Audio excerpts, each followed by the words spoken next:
Karen is the Chief Operating Officer at HELPUSA. She oversees more than 1,000 people, $140 million budget, much larger than what we have here at OBT, and really, oversees a program or an organization that impacts the lives of tens and thousands of unhoused single adults, families, domestic violence survivors, and veterans all across New York City.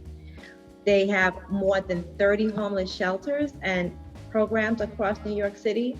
And as we know right now with the current administration, there's a real focus on homeless services and what we can do to really support the homeless population. Karen also worked in New York City government, which is where we met when she was the deputy commissioner, right?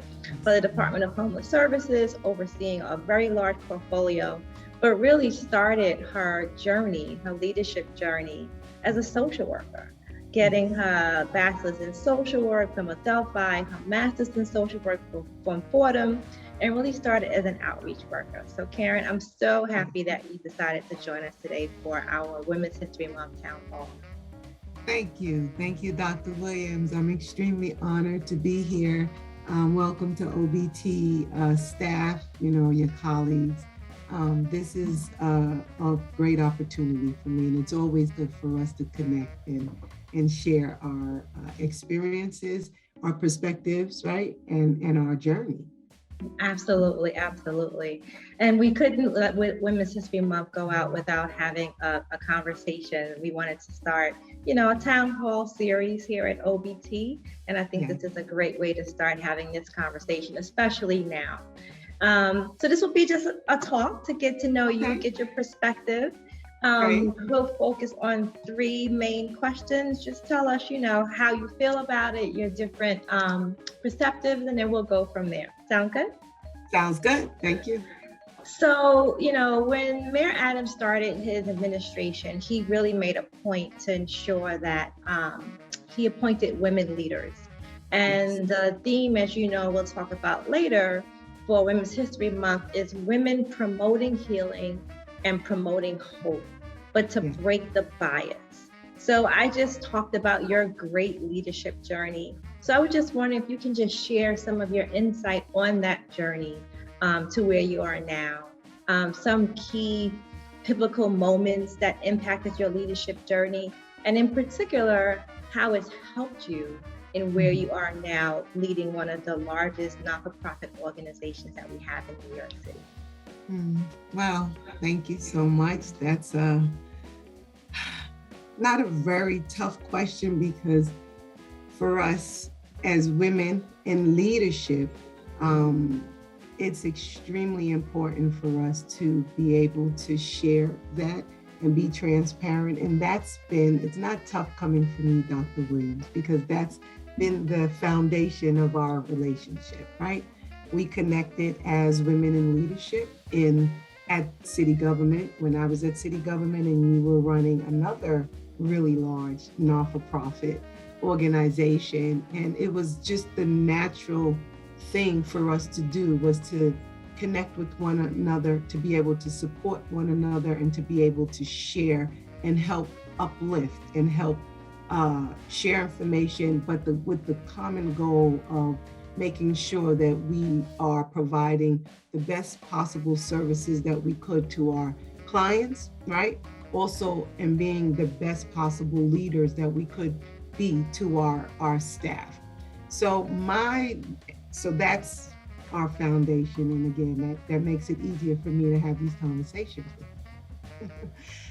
So my foundation, you're right, it started in the field in the early 1990s, when homelessness was probably at the same place that it is now in all actuality. And being a single mom, living in Brooklyn, trying to, finish my education and raise my daughter, by myself with family support, I really needed a job, so I had to go to work like most of our women have to do. Right? You have to figure out how to balance, right? All of those things. And so I was able to get a job with the city as a residential aide. And you know that I'm extremely proud of my humble beginnings as an RA, you know, at that time, probably making $12 or $13 an hour or less. But it was the entry point for me into understanding the dynamics of working with a street dwelling population of individuals experiencing homelessness. And at that particular juncture, we dealt with everything from addiction and alcoholism to mental health to unsheltered to an extremely politically infused environment, because the work that we do alongside of in this service industry, it's also one of the most politicized industries that I believe exist, you know, within the city, aside from education, right, as well. So that was the entry point for me into the field. I actually started out as a computer science major. I was in college studying programming, so I would have had a whole totally different journey had I not gotten pregnant in my first year in college, and you know, had to kind of figure out again how to balance the two. So that was one key point for me, was understanding that at times we don't always have a choice. So you have to be comfortable. It's a frame that I'm coining, squaring my shoulders, right? And saying, you know what, I have to do what I have to do. This is what has to get done. And being able to balance that, but also being able to build a community and a network of support. So that's the other key area that I want to point out in terms of women in leadership, and as we continue to lead and, you know, ascend into leadership, depending on wherever that arena is, square your shoulders and build your network, right? Build your support system, you know, so that you can do and accomplish the things that you need to be able to accomplish. So the other area for me that was extremely pivotal is along the way and along the journey, right? Because of your standard of excellence, right? That we both share and have. And it doesn't matter where you start, right? If I started as an outreach worker, I was going to do that job to the best of my ability. I was showing up on time, I was showing up prepared, my heart was in it, my head was in it, you know, and that's also another area for us. A key area is learning to have that head-heart connection, right? For the work that we do, for the people that we are responsible for. And when your head and your heart is aligned, and I think that happens with mission-driven work, when you care about the things, the people that you're serving, and when you care about the work that you're doing, you're going to give it your all. And it doesn't matter how much money you're making. It doesn't matter, you know, what the conditions are. And because these were some really grim conditions, like, you know, we're talking about going out in a van with a business card and a sandwich, right? Saying, come into New York City shelter system because we are a little bit safer than living on the street. And that was a tough sell, you know, and it's still a tough sell for those individuals who have to do the work. So having your own personal standard of excellence comes with mission alignment, right? Alignment of your own personal values and that of the industry. Doesn't matter what the industry is that you are choosing to give yourself to in service. So one of the other areas that I want to also highlight is the fact of servant leadership. And we both, I believe, embody that, and we both practice that, and believing that, you know, I am put here to provide a service to my community, to individuals, to family, and it doesn't matter what that looks like, right? So I'm not here as I support and give you, then I get supported. It may not come back from you, but it may come back from someone else, right? And the primary focus of that mindset, framework, head work that I choose to do the work from drives, again, my values, my principles, right? That I have to be really clear about, as I am engaging in any work, in any project. So again, making sure that there's an alignment, right, with your personal values, your personal mission, and that of the industry that you choose to do. Serving in excellence, right, and defining what excellence looks like for yourself. It took me a long time to get there because, again, as a young, entry-level worker in the field, I didn't have that. I didn't have this framework, but I just knew that there was this head-heart connection, right? And that I really cared deeply about the people that I wanted to impact. And I believed in the intrinsic value of the human being and our dignity and our ability to change.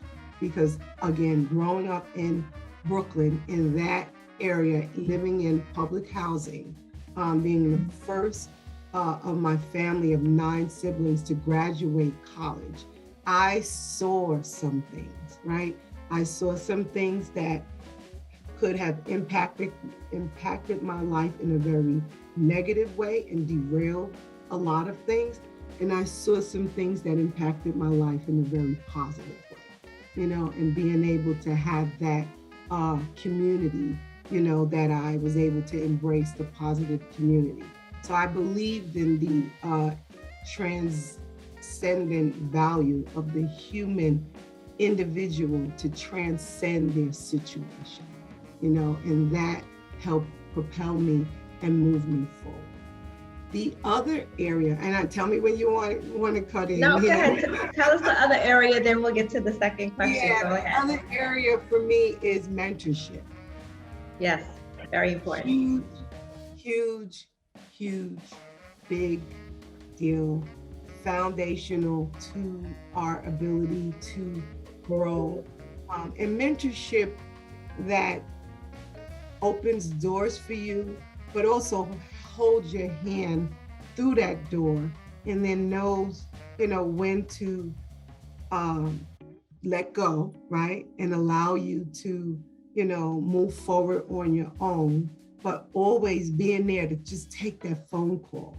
And I was very fortunate to have, again, been in this field with great mentoring opportunities of women and men who sowed into my life and spoke to me and helped guide me in my professional career, my professional journey. And that also was one of the reasons, why for me as a woman and leader, it is my reasonable service, I call it, to give back and to mentor and to support and to open doors and to help and answer that phone and take that email. And it doesn't matter if it's a maintenance work or a porter or a case manager. I recently had a case manager email me and she was really shocked that I answered her. And I was like, no, it doesn't matter if I'm the CEO of COO, that's my aspiration, right? COO of an organization. Yeah, you're important to me.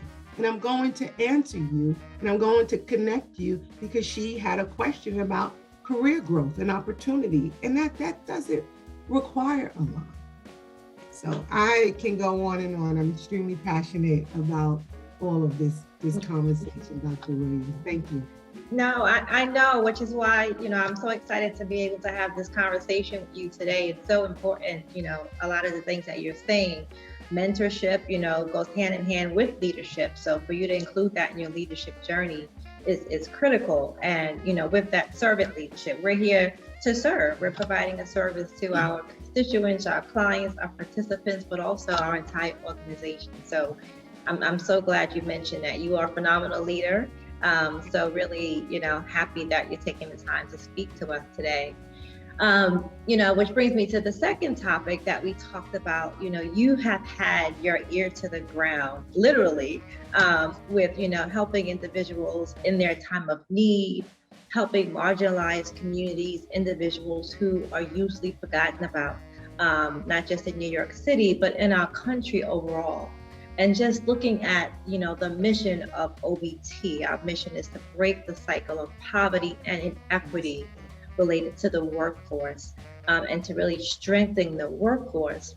And we know, our Black and Brown communities have historically been left out of economic, progression in different situations, but particularly during COVID, we've seen that disparity gap grow and become larger. So if you were to give some advice to the team here at OBT as they do the great work of getting out there and, making sure that the individuals that we serve have an opportunity for education, have an opportunity to gain new skills, but then have an opportunity to be marketable in the workforce. And that is our mission, and that is our goal, and that is our work. What would you say are some of the main things that we should be focused on as individual workers in what we're doing here at OBT, especially now as the city and the mayor is looking to regain economic stability for the workforce? Yeah, thank you for that question, Dr. Williams. Your work at OBT is transformational, right? That's the word that's coming to me. It's life-changing, right? It's going to impact the lives of young people in an extremely powerful and positive way.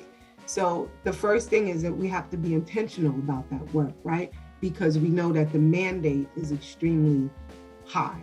Right, it's you're talking about, again, looking into our future, right, and making sure that what we provide and what we're doing is going to positively have a positive impact on that individual, which is going to have a positive impact on the communities, right, their families, their communities, and thus the entire city, right? So we are in an economic transition right now. And the one thing that I always and weaved into this is hope. And hope is foundational, right, into who we are as individuals and how we choose to lead and how we choose to go about doing this business. You have to have hope, right? You have to feel and see that there's going to be something different and change. So one of the themes for me that I've been kind of marinating with is everything works out for good, right? So that's the first foundational piece for me, is that I have to believe and know, and you guys have to believe and know that everything is going to work out for good.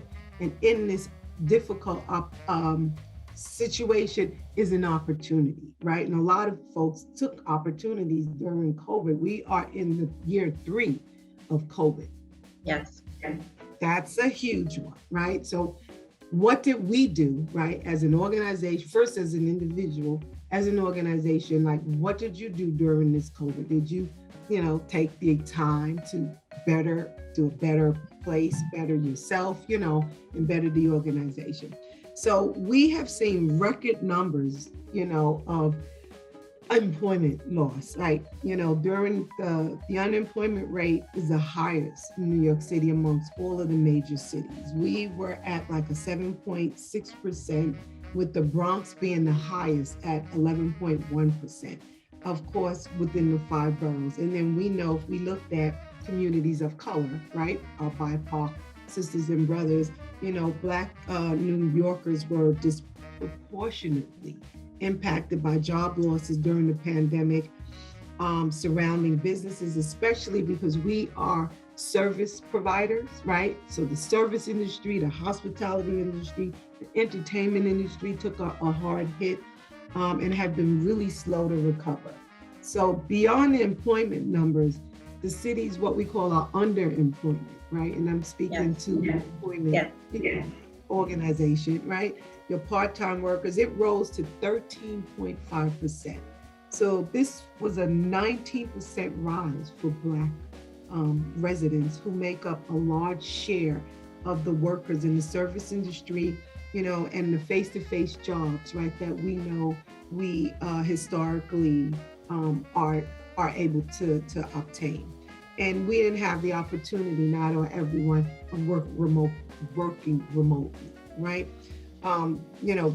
Black and brown and BIPOC workers Also, again, concentrated in the essential industries. We're in healthcare, transit, public service, where we were exposed to COVID, right, to burnout. I had to do so many different things and activities to support, my teams during, our transition period, because they were burning out, and they were feeling, COVID fatigue. So, and Mayor Adams and his accelerated recovery plan, that's built on equity and inclusion, is called Rebuild, Renew, and Reinvent, right? And so this is a recovery plan that I would recommend that we all understand, we all read, we all digest, we all learn, and then we all, us as an industry, as a service industry, begin to find out ways that we can insert ourselves and intervention points, right, that we can utilize that are going to directly impact us in the respective area that we are choosing to do business in.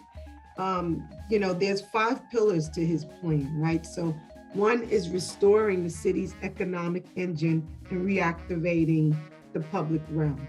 So, he's got to first deal with crime, which is the most important thing right now, right? We know that high rates of unemployment and crime go hand in hand, right? So he has to tackle it from both perspectives, right? You have to tackle it from a public safety perspective, but you also have to begin to tackle it by increasing economic opportunities for individuals in those cities. And that's, again, where we kind of come in, right? And being able to position our young people to be prepared for what those economic opportunities look like.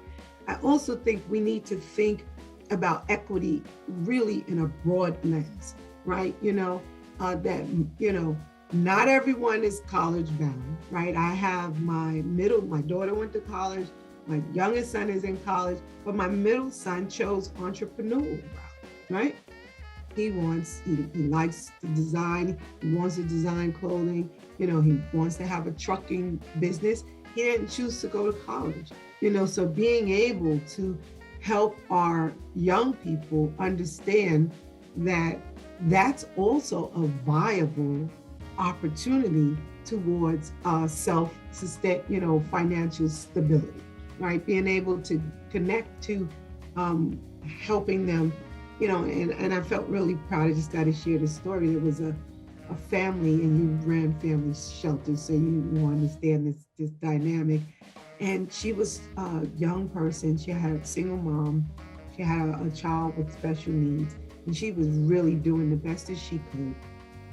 And she was working at night, taking up so she can get home in the morning to be able to take that child onto the bus, see them off to school, be around and pick them up. And then her mom would come and support, she would take the kid to the mom's at night while she worked overnight. And she, on the side, I found out she had like a side hustle, right? And her side hustle. I was just thinking that in my head. That's what you were going to say. She was baking cakes, beautiful cakes. Like I met her, because I was just going out and meeting with my teams and, getting back out there and trying to see what my staff needs were. And, we connected and she showed me all these beautiful pictures of her cake. So, again, we're also in the downturn, of the, unemployment in the housing market. We actually are, for the first time in probably 30 years, have a record number of housing vouchers for individuals in Yes. New York, right? So Section 8 has opened up again. So she was on her way to getting housing. And I said to her, I was like, would you like us to help you set up an incorporation? And she said, yeah. And I said, do you have a name? And she said, yes. So we helped her get her incorporation, her EIN for her, business, and then connected her to the Small Business Association so that she could turn that side hustle into a viable business. Absolutely. That's important. And that was a pride for me, right? And I was like, now that's what we call equity, right? Yes. Having our people leave shelter. She had a job. She was residential aid, so she had an entry level job, in another not-for-profit. And she was working and helping, she's working in the domestic violence area. But now she's able to build a business. She's going to get greater tax incentives. She's going to learn about money management and business from a different perspective because we connected her to the SBA, and then now hopefully get into the MWBE program and just build on what that looks like. So these are the things, but the first thing I would recommend is really diving into his plan. That was one of the pillars. The second pillar was supporting small businesses, entrepreneurship, and more in an equitable economy, right? And we have to be able to define what equity looks like for us. One of the things that I'm getting ready to square my shoulders up on at Help USA is our procurement process, right? So we know that as a tax-exempt organization, we have to do business, and we receive city contracts. We have to do business with MWBE organizations. Yes, we do. And if I looked at whether or not we were meeting that mandate, I would absolutely say we're not. But why? Absolutely. Is it because the door is not open? Is it because we don't know enough MWBE businesses? Have we tried? Have we really made ourselves MWBE welcome and friendly as an organization, right? And this is every organization that receives a city contract must prioritize a percentage of their business. That to me is equity. Don't bring me to the table and not allow me to eat. There is enough money and enough food for everybody to eat. But you have to be intentional about this. You have to create the pathways, but we're not also always in those positions to make those decisions, right? That also comes from who sits in that role and who has that particular lens. So I think it's a great opportunity for us to prepare our young people, in these realms. The third pillar that he talked about was driving and inclusion, and his whole business plan is equity and inclusion. So I think that for us is foundational, right? So it's inclusion in sector growth and building a future-focused economy, connecting New Yorkers to quality jobs and in-demand skills, planting and building for inclusive growth, now and in the future. So we absolutely need to be able to take a look at where the industry is getting ready to grow, right? There's getting ready to be a major turnaround in this industry, a recovery, like that we've not seen. I know not in my lifetime, right? And that is going to open the door for economic opportunities, but we need to think broad in what that looks like, right? And especially we have to understand this generation, I've been really fortunate to have children that span 3 different, groups. My daughter is in her mid-30s. My oldest son, is 31, and I have a 19-year-old. That 19-year-old is a total different conversation than what I'm having with the 36-year-old and the 31-year-old, because their values, are different, right? They are they have access to technology. Yes. So they have access to more information than we've ever had in our lifetime. They know more, they see more, and they understand options and choices, so this generation, they have a sense of entitlement, right? So how do you begin as OBT staff, and also for me as well, because I'm employing that population, right? In some of my entry-level work, how do we create environments for them that meet their characteristics, right? And that also help to grow and develop them into the workforce experts that we know we need and desire. There's huge opportunity in science. technology. There's always been STEM opportunities. We have enough. I think there was an article recently that talked about there's enough people of color, and especially women in STEM, to be hired in the country, but why aren't we hiring them? Why are we not getting the jobs? Right. We have STEM resource. We have the population. We know our stuff, right? Absolutely. You touched on so many great points, Karen. I don't even know where to start, but looking first at the staff and just, that COVID burnout is real, ensuring that we provide that sense of stability for everyone that did not have the opportunity to work remotely throughout the pandemic, because most of our Black and Brown staff members are essential workers or have been essential workers throughout the pandemic. So I think that's key.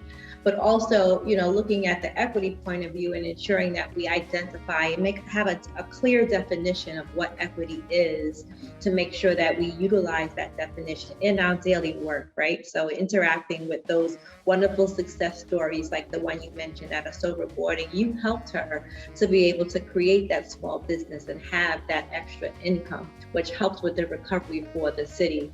And the mayor's plan to rebuild, renew, and reinvest is part of that. And I think that's critical for all of our small businesses, but also us as not-for-profit leaders, as city government leaders, to make sure that we bind together and understanding exactly what that is and how we can be a pivotal instrument in the economic recovery of our city. And that is the overall mission of OBT. We have such passionate staff members here who really, work so well with the participants to instill those values in them. If you don't want to go to college, here's a skill that we can help you, gain, and then guiding you to employment. So you're speaking our language. I don't know if you can realize that, but that was really critical. So thank you for that. And then, the last question I would just leave you with is, Women's History Month, came at such a pivotal time in what we see going on across our country. And for the theme this year to be women providing healing and promoting hope, which is where you started, is so needed at a time where so many people felt hopeless throughout the pandemic. I would tease my family, watching TV and seeing someone say, oh my gosh, I'm locked up for a year, with my family. They're driving me crazy. I can't take it. But what about that family that's locked up for a year in a domestic violence situation, in a child abuse situation, in a situation where they didn't have food? It wasn't joyous for someone who's more affluent, but it definitely wasn't a joyous situation for the population that we serve. Looking at women providing healing and promoting hope and breaking the bias. As Karen, what does that theme mean to you? So this was really very thought-provoking, and all your questions forced me to do some research, Dr. Williams. So thank you, because that is who you are in terms of raising the bar on your, for the individuals that are blessed to be in your network. So what does hope and healing mean for me? It is for us as women, and again, my perspective is from that of a woman of color, because that's who I am. I'm going to always lift up my voice and own it, because that's how God created me for this season, is for us to really continue to do a lot of the things that we already do in terms of support, right? Opening doors, being compassionate. One of the areas for me was, I was like, what kind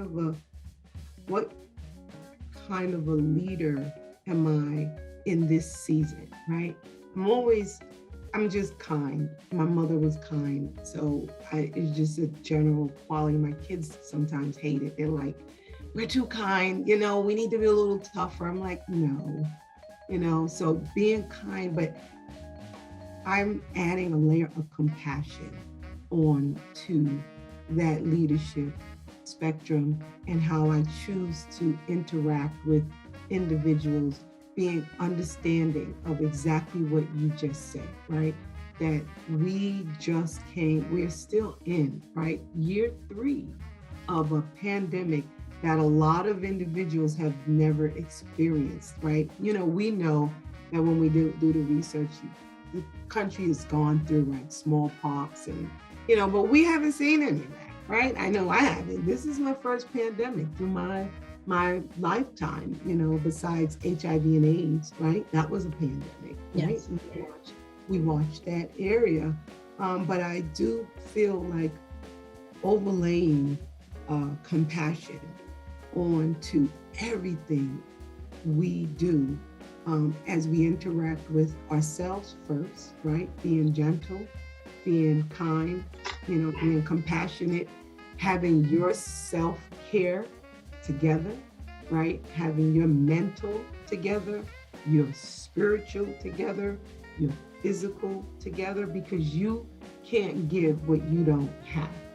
So that to me is the first thing that I have to do. I am really learning to put when you're flying, they say put the oxygen mask on yourself, because a lot of times as women and as women of color, we don't do it. We don't even know that we have the option to do that, right? But we do, and we have to, and we must, right? Our communities rely on us, and our families rely on us. So that's one thing. Being compassionate, being able to continue to support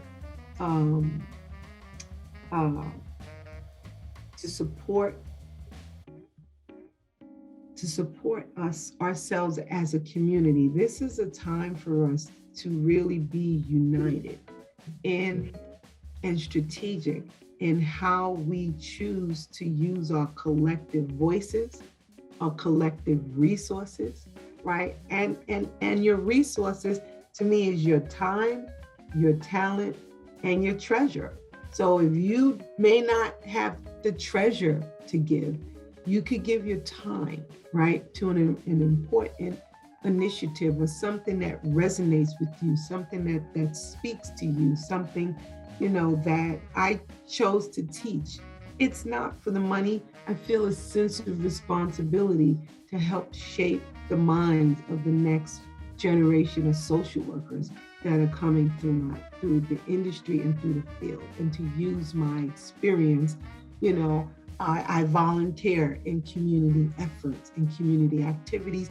And now I'm at the place where I'm trying to exercise a little more political acumen, and I'm using my treasure to volunteer, to sow into and get behind candidates that I feel like speak or will be responsive to my calls, and to the needs that I may have from a community perspective.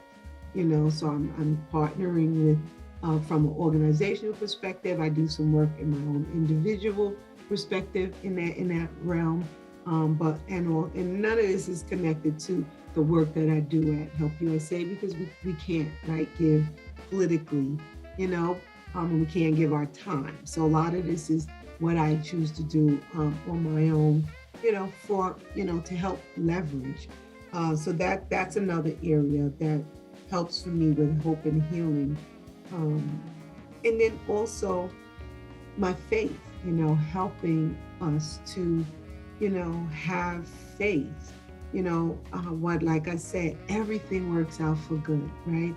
And sometimes in the most darkest of moments is really where the opportunity is at, right? It's really where the change is getting ready to come, that there's getting ready to be a shifting, in a season. There's going to be a change, right. If when those of us who get up really early, one of the things I changed was my, some of my personal habits, and I've been getting up earlier because I want to spend more time taking care of myself. I'm working out in the mornings, meditating. So I'm able to get up in the dark hours, but then I get to watch the sun rise, right? So the darkest of night, right before that, then I get a chance to see this beautiful sunrise. that I get a chance to sit and breathe, right? And think and plan, for my day. So we have to continue to take care of ourselves. We have to continue to be strategic and collective, and strategic in how we use our collective power position. And we are hugely powerful as a community. My God. We are so powerful. Like, I don't think that we always own it, because we have American values of individualism. But when we are much stronger together, and when we use our BIPOC values, right, of what we were, born into, it's always about community. It's always about family. Individualism is an American thing, right? When we join and align our forces together, then we can bring and share healing. We can support one another in ways that we probably have that we have not seen before. Another area for me I am working in is being comfortable claiming your voice. A lot of times, we are in situations where, I'm an African American woman, so, my family is Southern, so we were raised a particular way in terms of, speaking up. But I kind of was born around the civil rights moment, like the end of it, so that voice and that advocacy is in me. I am an advocate, right? I am an advocate for injustices, right? And recognizing, those injustices, and being able to use your voice, use it either from a collective perspective or an individual perspective, and saying that, what, that's not okay. I'm not going to participate in that situation or that conversation that may further marginalize or demoralize or bring down another individual, in the way that we may communicate, the way that we talk to each other, the way that we treat each other. Like, we just have to be better and more compassionate with one another. But again, it kind of comes back to how you treat yourself. I can always tell by the way I communicate how I am. If I'm being hard on somebody else, it's because I'm being hard on myself. And I will go back to that and I will say, that really wasn't very nice what you said, Karen.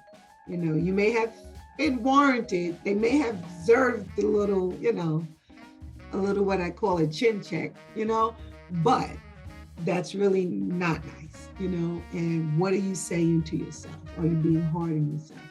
Is your own internal self-talk difficult? Because as women, we do that also. So we have to acknowledge the healing and be able to allow the hope to come up in us first before we can really share it or give it to anyone else. And I think the other thing I put, and I want to continue to just be consistent in our partnering, right, with our industry advocates. Participating in the Just Pay campaign was a big deal for me. Yes. Being able to bring hope. I took, I had about 70 staff, between 60 and 70 of us, and the energy, we were charged. They were, and it was from varying levels, frontline workers, and, up until some of my leadership, my ED, my executive director showed up.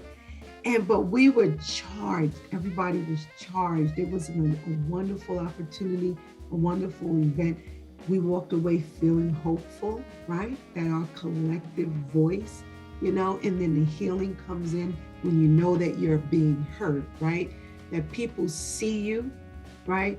And that we hear you and we understand how difficult it is, to have had to come out in COVID, and leave your family, leave your homes, because you had to take care of another individual who you may be in a place where you need help as well, right? Because I'm also dealing with that with my staff. They're saying, Ms. Ford, I'm able to give my clients so much, but I need a housing voucher myself.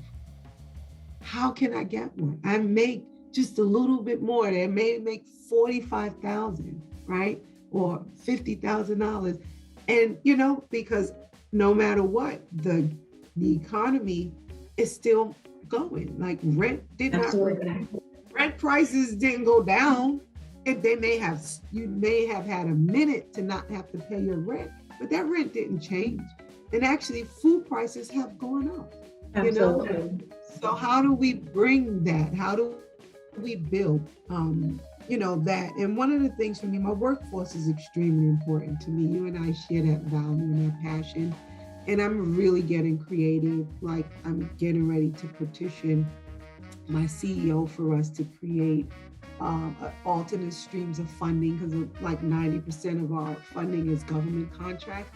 You have to have an ability to be able to give staff salary increases so that they can have a living wage. It's just disrespectful, for us to continue to think that people can do the most difficult work, and just because they choose to earn a living working with human beings, right, as opposed to, computers or other things, that they don't deserve to have a decent living wage. And in order for us to do that, we have to diversify, and we have to be a lot more strategic about our funding sources and streams, and possibly some areas of social entrepreneurship in different ways, because I want to be able to say, you know what, I don't have to wait for the city to give me a COLA.